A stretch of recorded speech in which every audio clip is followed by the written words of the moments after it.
did already? Yes, but not complete lah, of course. Who want to complete it? The researcher have to complete it because I just want to share with you the idea how to run it in a superficial manner. And then we also learn about the data data tabulation, whether the data is normal or not. Then we know already exactly that the data is normal. Then we go to the table 3 where we try and find out the difference. We want to know the differences between demographics. Okay. So to do that, the first step anda akan buat apa? Normality. Ingat, nak buat apa-apa yang berkaitan dengan differences atau hypothesis testing, anda kena pastikan data itu punya normality. Kalau data itu tak normal, maka anda kena gunakan apa yang dipanggil sebagai non-parametric. Kalau data itu normal, anda akan pakai parametric. Okay, this is the way to complete the table. So table dia sama je lah macam sebelum ni. I'm going to compare differences between demographic. Tengok ayat yang saya cuba buat. Differences of readiness readiness score between different demographic. Okay, faham kan? Maksudnya saya nak buat banyak-banyak lah. Ini terlepas pada pendidik dan juga supervisor. Contoh, saya akan buat yang pertama adalah I'm going to differentiate between male and female in terms of the mean, these two independent report my statistics and then followed by the p-value. Last kali ni CI lah, confident interval. If you wish to insert it. Ya. Nanti saya juga akan buat contoh table 4, differences of readiness score between demographic factor, but showing you the example of non-parametric, dua-duanya sekali. Okay, satu parametric, satu lagi adalah non-parametric. To begin with, remember to have the hypothesis testing step because you all are not terror yet. I'm terror, you all terrorists. Therefore, you need to run it by sequence, ya. So you all dipersilakan untuk buat sequence, ya, tuan-tuan dan puan-puan. So hypothesis testing. So apa yang you nak test? Differences between differences of readiness score between apa? Gender. So ini objektif yang kita nak belajar ataupun inilah yang kita nak buat sekarang. Sebenarnya kita boleh tambah lagi, sebentar lagi. Kita boleh tambah lagi apa? Contohnya seperti race. This is example. Yang kita nak buat ni adalah untuk gender. Okay, apa number 1? State your null. Apa your null? Null apa? There is no significant difference. Readiness score between gender ataupun melengkap up to you. You mention that. State your hypothesis. So ini adalah hypothesis. Okay. So hypothesis kita null adalah following. Punya hypothesis alternative kita. So alternative kita apa? There is significant difference readiness score between gender dan bunyi mercon alpha is equal to 0. Our second step of hypothesis testing. Dalam exam kena buat macam begini, ya. Alpha kena beritahu. Step yang ketiga, run or kalku dan juga you punya p value. So mana dapat pendidik tuan-tuan? Kita akan run SPSS dia punya p value. Ready, set, go. Analyze, compare mean, and then independent sample t-test. Okay, and then after that you are going to insert the test variable. The test variable here should be your DV. You masukkan percent inside the test variable box. And then your grouping variable, you insert your gender inside your grouping variable. And please do define the group, which is the group are already defined as number 1 and number 2. And then you continue and paste. So you define dulu values tu. Okay, I made a repetition. Analyze, compare mean, independent sample t-test. First of all, insert your variable that you want to test. In this case, I'm going to score. And then I'm going to insert my grouping variable. Remember, therefore, I'm going to insert the gender as one example. Define the group as number 1 and number 2. And after that, you continue and paste. After you paste, no worries because the syntax are going to be generated for you. And you highlight and run it. Straight away, the output are going to be appear in front of your eyes. Yes, correct. Okay. Alright. So now we are going to make an interpretation. So the interpretation will be as follows. Okay. Kalau tuan-tuan melihat, we have the mean and standard deviation. Can you see it? Male, 11 people indicate that they have 51 readiness. Female are quite ready to talk about their sexual intimacy, which is the 60. So is there any difference between male and female? Yeah, there is different. By looking into a normal eye, we can see that there is different. Normal eye. You got what I mean? Orang biasa tengok, dia akan kata 51 dengan 60. Of course. Perempuan memang kuat menyembang lah. Macam dia sangat ready kan. Contoh kebetulan data ni. Kan? 60 dengan 51. But is that statistically significant or not statistically significant? Therefore, we need to run the independent sample test. By looking into this test, we have two rows. You can see the first row, equal variance assumed. Correct or not? We can see the another row, equal variance not assumed. So the question here will be, which row is defined on the first table, which is the Levene test for equality of variance. Levene test for equality of variance, we need to know and understand what is the SIG, what is the statistical significant value. In this value, we find out that it is more than. Therefore, the null hypothesis for Levene test for equality of variance, or if you find out that SIG is more than alpha, then choose the first row. If you find out that the SIG is less than alpha, choose the second row. In this case, you want to choose the first row or second row? First row. Why? Because the Levene test. Because of the Levene test. Because of the Levene test, SIG 0.957 is more than 5. Therefore, you choose the first row. Correct or not? Okay. Then, this is the real deal of your statistical test. So, yang depan ni, nampak tak ada pembahagi jalan yang besar ni? Ini hanya nak buat untuk Levene test sahaja yang saya sedang joget-jogetkan saya punya cursor ni. So, yang sebenarnya t-test dia adalah selepas perkataan T ni. Okay. That you want to use, the upper one or the lower one? The upper one. Why you choose the upper one? We choose the upper one or the first row because of the Levene test for equality of variance indicate that we need to choose the first row. So, the value is 1.302.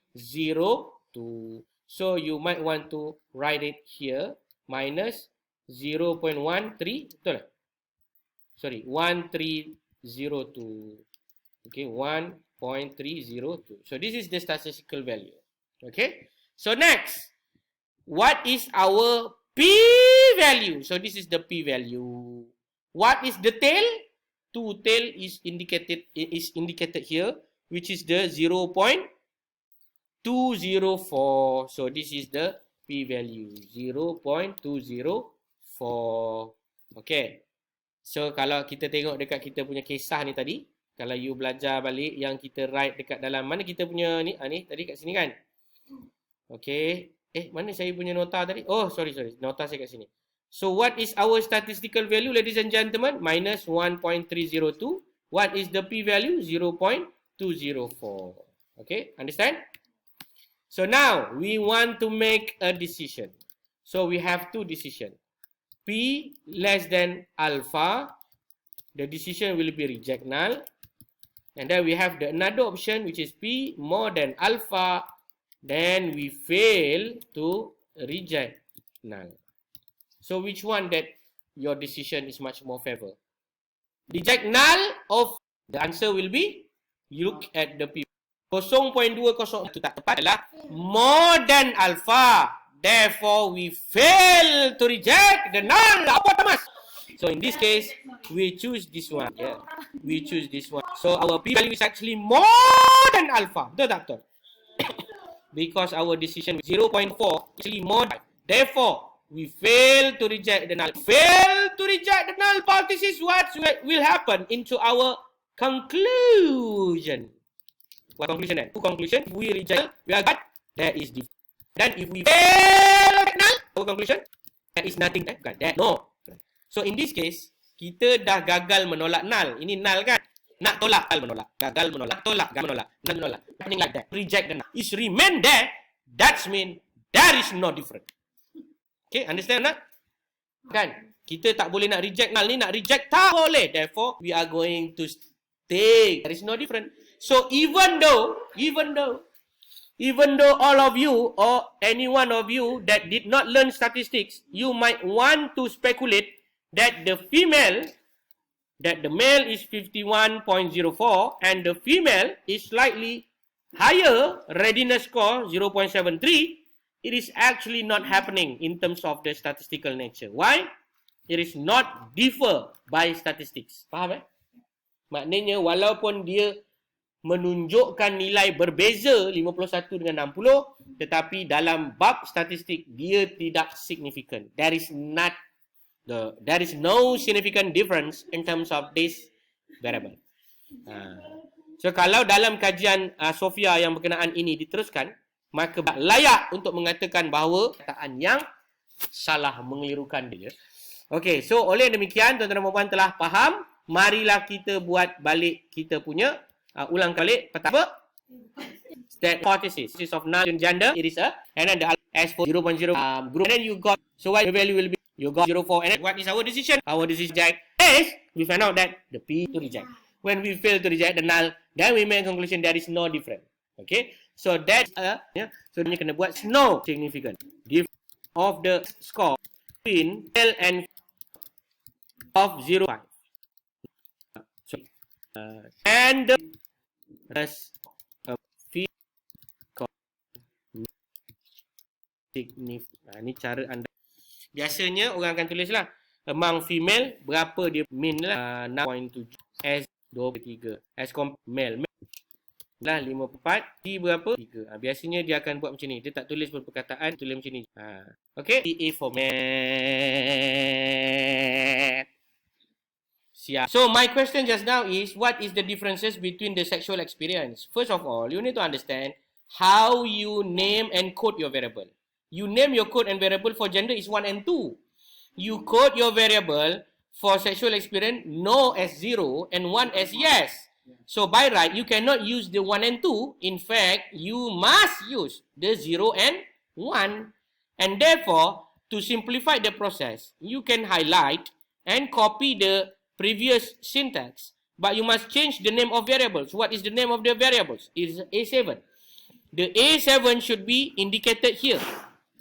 But we no longer talking about 1 and 2. We should talking about 1 and 0. Okay? And therefore, we can highlight it and run. But if you done this also, it's wrong. Why I say it's wrong? Because I am the terror. You are the terrorist. You need to write the 5 step of hypothesis testing. Anyone did this or not? Ada tak buat yang ini? 5 step hypothesis testing. You all buat ke tidak? Tak buat, salah. Sebab you all belum terror lagi. Kena buat. Readiness score between sexual experience. You kena buat. Ya. Untuk membolehkan you all menjadi bijak. Kena buat. Walaupun copy paste pun tak apa. Penting kena buat. You tak buat, maka you tidak berpengalaman untuk menghadap sendiri cabaran keimanan ini. Oleh demikian, saya buat sekarang. So this is what you should do actually, ladies and gentlemen. So after you copy and paste the previous syntax, I already generate the syntax as follows. I also want to simulate how to run it using the GUI. Analyze, compare mean, independent sample t-test. Make sure you reset it first. And then you insert your variable, which is the percent. And then you insert your variable, which is the sexual experience. Remember, the group will be 0 and 1, not 1 and 2. Okay? And then after that, you can click paste. It will generate the syntax for you. Okay? Same like what I did before lah, kan? After that, you can highlight the syntax and run appropriately. You will get something like this, which is the score of Levin statistics is 0.633. And I'm going to choose the first row. The first row. What is the statistical value? 1.312.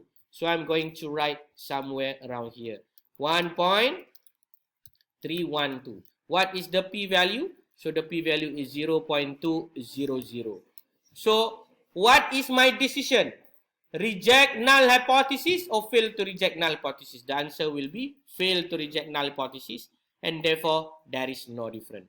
So I'm going to write the following argument, which is there is no significant readiness score. Bagulah betul ya.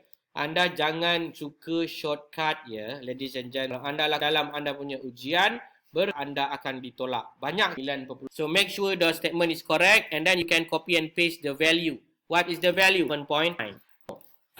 The S in 0.5. The S. So what 1.00. So that is how you want to report your data. Okay, done. Oh, dan dom. Boleh faham, ladies and gentlemen? Faham kan? You lepas nak dengan tuan-tuan ujian, you are 5 steps. So it is 1. finish this at the list, then bukan je lah kan. Dalam anda pun saya tunjuk ni adalah for training purposes only. Ni 5 you understand the way to make the hypothesis testings. Okay, selesai.